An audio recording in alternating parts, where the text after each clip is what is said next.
后来继续来看，蔡总统再去参加到三军总病院松山分院航空医学大楼新建工程开工动土的典礼。一开始来致辞，就对空军2架战机的事故表示痛心甲哀伤，指示讲要全力来找找失踪的飞官。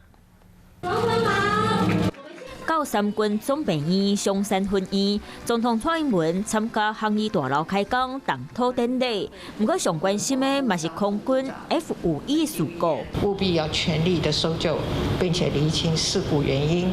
我要向殉职的飞官的家属表达最沉痛的哀悼。嘛是飞官的退伍会主委房世宽，艰苦帮艰苦，希望飞行员平安，嘛希望民众替空军加油。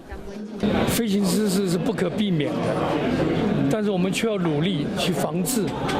我觉得空军已经做了最好的准备。敬拜。就算气氛淡薄震动，开工仪式无像过去拍锣弄鼓。不过蔡总统强调，起航医大楼是一件真有意义的代志。军政医学确实是要确保现役的官士兵的体能和安全战力的重要指标。新建的航空医学大楼将会增加各项医疗设备的投资。松山分院扩建了后，本来所在卖导入社区登记照户，提供军民完善的医疗服务。